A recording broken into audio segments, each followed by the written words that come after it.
Hello दोस्तों, मेरा नाम प्रिया। ये कहानी तब की है जब मैं 18 साल की थी। इस कहानी में मैं आपको बताने वाली हूँ कि किस तरह मेरे जीजा जी ने मुझे अपनी मीठी मीठी बातों में फंसा लिया और मुझे जीते जी स्वर्ग दिखा दी। मैं दिखने में भोली भाली सी लगती हूँ और खूबसूरत भी हूँ, इसलिए जीजू ने बड़े आराम से मुझे अपनी बोतल में उतार लिया था। मैं पहली बार अपनी दीदी के घर रहने गई थी क्योंकि दीदी प्रेग्नेंट थी और उनका 7वां महीना चल रहा था।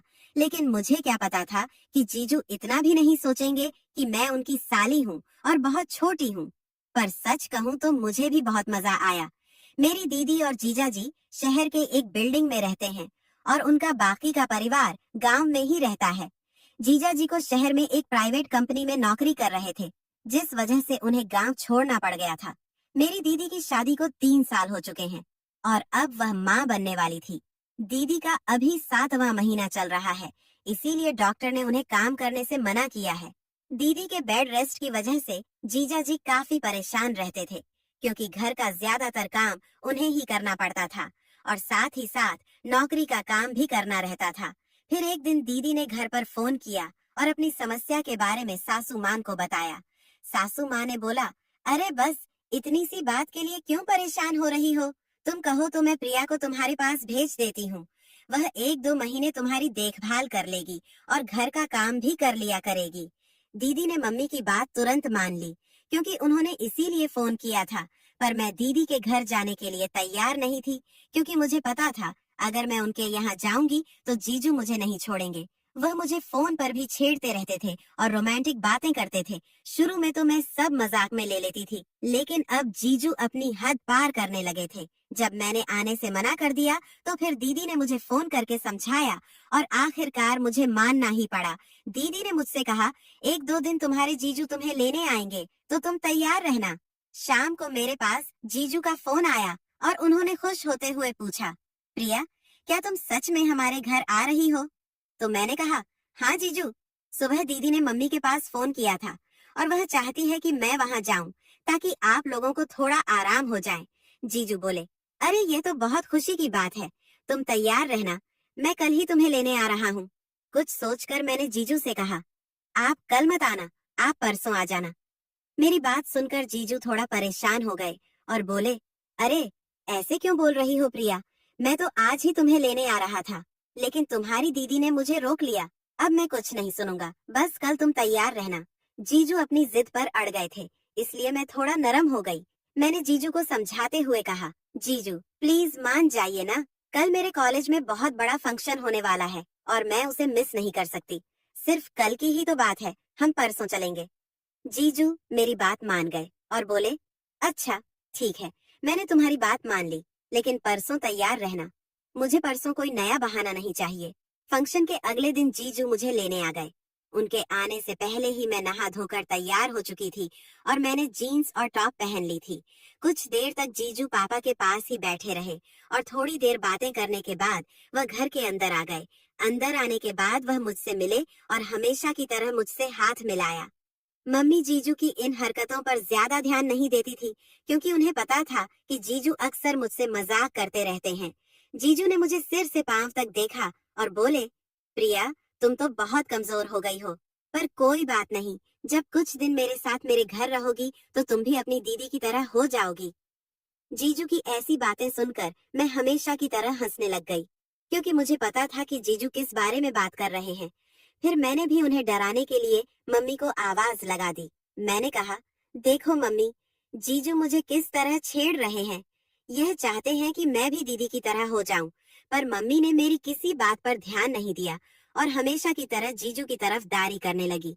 हम सब ने साथ बैठकर खाना खाया और फिर हम जल्दी से रवाना हो गए, क्योंकि घर में दीदी अकेली थी। जाते वक्त मम्मी ने मुझसे बोला था कि दीदी और जीजू को बिल्कुल भी परेशान मत करना, मुझे तुम्हारी कोई भी शिकायत नहीं चाहिए और अपनी दीदी की अच्छे से देखभाल करना। जीजू अपनी कार लेकर आए थे उनको परेशान करने के लिए। मैं गाड़ी की पिछली सीट पर बैठ गई। मम्मी के सामने तो जीजू ने कुछ भी नहीं कहा, पर थोड़ी देर चलने के बाद उन्होंने गाड़ी रोक दी और बोले, प्रिया, आगे वाली सीट पर आ जाओ। मैंने मना कर दिया और बोली, नहीं जीजू, मैं पीछे ही ठीक हूँ। तो जीजू हंसते हुए बोले, अरे तुम तो ठीक हो साली साहिबा, पर मेरा तो ख्याल रखो, तुम ऐसे पीछे बैठी रहोगी तो हम बात कैसे करेंगे? अगर तुम आगे आ जाओगी तो मेरा भी टाइम पास हो जाएगा और यह सफर थोड़ा आसान हो जाएगा। मैंने जीजू को डांटते हुए बोला, मैं आपकी सारी चालाकियां समझती हूँ। आपके मन में क्या चल रहा है यह मैं बहुत अच्छे से जानती हूँ। आप बहुत बिगड़ गए हो। मैं दीदी से आपकी शिकायत करूंगी। मेरी बात सुनकर जीजू थोड़ा उदास हो गए, तो फिर मैं भी आगे वाली सीट पर जाकर बैठ गई। गाड़ी चलाते वक्त जीजू बार बार मेरी तरफ ही देख रहे थे और मैं समझ चुकी थी कि जीजू ने मुझे आगे वाली सीट पर क्यों बुलाया है। मैंने मुस्कुराते हुए कहा, जीजू अभी आप ध्यान से गाड़ी चला लीजिए, मुझे तो आप घर पर भी देख सकते हैं। जीजू भी मुस्कुराने लगे और बोले, नहीं प्रिया, ऐसी कोई बात नहीं है, पर सच तो यह है कि तुम अपनी दीदी से भी ज्यादा सुंदर हो। तुम जिसकी पत्नी बनोगी वह सच में बहुत खुशनसीब होगा। मैंने हंसते हुए जीजू को जवाब दिया, अरे जीजू अब इतना भी झूठ मत बोलिए, और अगर आप ये सारी झूठी तारीफें करके अपनी साली साहिबा के साथ कुछ सेटिंग बनाने की कोशिश कर रहे हैं तो यह सारे ख्याल अपने दिमाग से निकाल दीजिए, क्योंकि मैं आपको बहुत अच्छी तरह से जानती हूँ। आप बाहर से जितने शरीफ लगते हैं अंदर से उतने ही शरारती हैं। मेरी सारी बातें सुनकर जीजू हंसने लगे और बोले, अच्छा चलो ठीक है, मैं चुप हो जाता हूँ, पर तुम तो अपनी दीदी से भी ज्यादा नखरे वाली हो। मैं कुछ सोचकर जीजू को डांट देती थी, पर सच कहूँ तो मुझे भी उनका हंसी मजाक करना बहुत अच्छा लगता था। वह देखने में भी बहुत स्मार्ट थे। उनकी उम्र लगभग 29 साल थी, इसलिए वह ज्यादा बड़े भी नहीं लगते थे। वह बहुत ही अच्छे स्वभाव के थे, इसीलिए उनके साथ टाइम का पता ही नहीं चलता था। ऐसे ही बातें करते करते रास्ता कब गुजर गया मुझे तो पता ही नहीं चला। शहर आते ही मैंने जीजू को धमकी देकर बोल दिया, अगर आप चाट पापड़ी खिलाए बिना मुझे घर ले गए तो आपके लिए अच्छा नहीं होगा। जीजू बोले, अरे मैंने कब मना किया है, मैं तो घर से सोचकर निकला था कि तुम्हें यहाँ के मशहूर गोलगप्पे खिलाऊंगा। मुझे ये देखकर बहुत अच्छा लगा कि जीजू को याद है कि मुझे गोलगप्पे बहुत पसंद हैं। इसके बाद हमने दीदी के लिए फल भी ले ली। जब हम घर पहुँचे तो दीदी बाहर ही टहल रही थी। मुझे देखकर वह बहुत खुश हुई और उन्होंने मुझे अपने गले से लगा लिया। दीदी ने घर के बाहर ही जीजू की क्लास लगा दी और बोली, आप मुझसे यह बोलकर गए थे कि दोपहर तक आ जाऊंगा, पर आपने आते आते रात कर दी। इसके बाद हम सब अंदर आ गए और मैंने दीदी को सेब काट कर दे दिए। जीजू के नहाने के बाद मैंने भी नहा लिया, क्योंकि दिन भर के सफर के बाद हम दोनों थक चुके थे। नहाने के बाद मैं किचन में आ गई और किचन में आकर मैंने देखा कि सारा सामान इधर उधर बिखरा हुआ पड़ा है और घर में भी साफ सफाई नहीं है, क्योंकि पिछले 1 महीने से जीजू ही घर का काम कर रहे थे। सारी सफाई करने के बाद मैंने सभी के लिए चाय बना दी और खाना बाहर से मंगवा ली थी। मैंने दीदी को खाना दिया और उन्हीं के पास बैठ गई।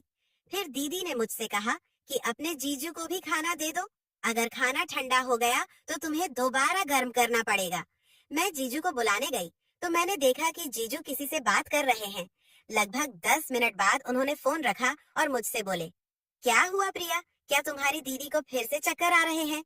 मैंने कहा, नहीं जीजू, और अब आप दीदी की चिंता मत कीजिए, आप चलकर खाना खा लीजिए। जीजू बोले, तुम पहले अपने दीदी को खाना खिला दो, क्योंकि उनके दवाइयों का टाइम हो रहा है। अगर खाना लेट खाएगी तो दवाइयाँ भी लेट हो जाएंगी। जीजू नीचे आने में मना करने लगे तो मैंने उनका हाथ पकड़ा और नीचे ले आई। मेरी बात मानकर वह किचन में ही खाना खाने बैठ गए और जीजा जी मुझे भी अपने साथ ही खाना खाने के लिए बैठा लिए। उन्होंने पहला निवाला मुझे खिलाया और दूसरा निवाला खुद खाया, और ऐसे करके उन्होंने मुझे अपने हाथों से ही खाना खिला दिया। खाना खाने के बाद मैंने दीदी को गर्म दूध दे दिया और जीजू ने उन्हें सारी दवाइयाँ दे दी। फिर हम दीदी के कमरे में ही बैठकर बातें करने लगे। बातें करते करते कब मेरी आंख लग गई मुझे पता ही नहीं चला।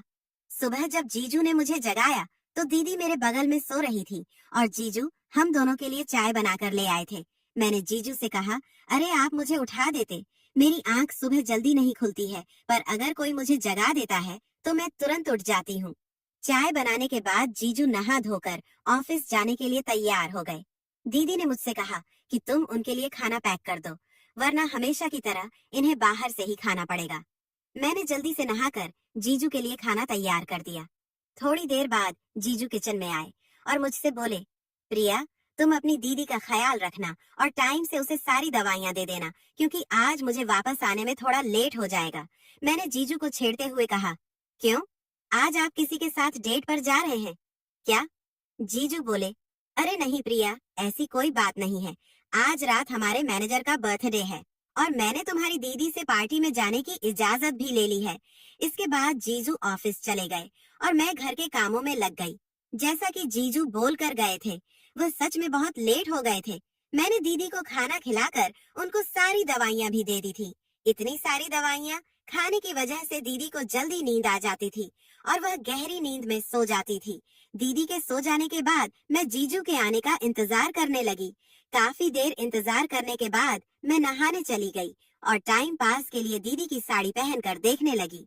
मुझे बचपन से ही साड़ियाँ पहनना बहुत पसंद था और दीदी की ब्लैक कलर की साड़ी मुझ पर बहुत अच्छी लगती थी। साड़ी पहनकर मैंने बहुत देर तक डांस किया और अपना टाइम पास करती रही। इसके बाद मैं साड़ी उतारने ही जा रही थी कि तभी डोर बेल बज गई और मैं समझ गई थी कि जीजू आ गए हैं। मैं जल्दी से दरवाजा खोलने चली गई। जैसे ही मैंने दरवाजा खोला तो जीजू कुछ नशे में लग रहे थे। मुझे साड़ी में देखते ही जीजू जीजू बोले, काजल तुम अभी तक सोई क्यों नहीं? उन्होंने मेरे कंधे पर अपना हाथ रखकर मेरा सहारा ले लिया। इसके बाद मैंने भी उनसे कुछ नहीं कहा और धीरे धीरे उन्हें उनके कमरे में ले आई। कमरे में लाकर मैंने उन्हें बेड पर बैठा दिया और बोली, जीजू आप थोड़ी देर यहीं बैठो, मैं आपके लिए खाना लेकर आती हूँ। जैसे ही मैं जाने लगी तो जीजू ने मेरा हाथ पकड़ लिया और अपनी तरफ खींच कर बोले, प्लीज यार आज मना मत करना। अब मैं पूरी तरह समझ चुकी थी कि जीजू मुझे साड़ी में काजल दीदी समझ रहे हैं। मैंने पीछे मुड़कर कहा, जीजू आप गलत समझ रहे हो, मैं काजल नहीं प्रिया हूँ। लेकिन नशे की हालत में जीजू ने मेरी एक बात भी ना सुनी और पिछले 3-4 महीनों की सारी भूख मिटा ली।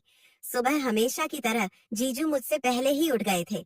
उठते ही उन्होंने मुझे जगाया और बोले, क्या हुआ प्रिया, तुम ठीक तो हो ना? मैंने नींद में सिर्फ इतना ही बोला कि जीजू मुझे थोड़ी देर और सोने दीजिए ना। मुझे देखकर जीजू यही सोच रहे थे कि शायद उनसे नशे में कुछ गलत हो चुका है। मेरे उठने से पहले ही वह मेरे लिए चाय बना लाए। आज उन्होंने दीदी को भी नहीं जगाया था क्योंकि वह मेरे उठने का इंतजार कर रहे थे। उन्हें डर था कि कहीं दीदी को पता न चल जाए कि रात में मैं उनके कमरे में सोई हुई थी। कमरे में आते ही उन्होंने मुझे चाय दे दी और फिर से पूछने लगे कि प्रिया सच बताओ, तुम ठीक तो हो ना? आज मुझे बहुत टेंशन हो रही है। लेकिन मैंने जीजू की किसी बात का कोई जवाब नहीं दिया और मुंह नीचे करके बैठी रही। तभी जीजू फिर से बोले, प्लीज प्रिया कुछ तो बोलो यार, ऐसे चुपचाप मत बैठो। मैंने जीजू से सिर्फ इतना बोला, जीजू मुझे नहीं पता था कि आप मेरे साथ ऐसा कुछ कर सकते हो।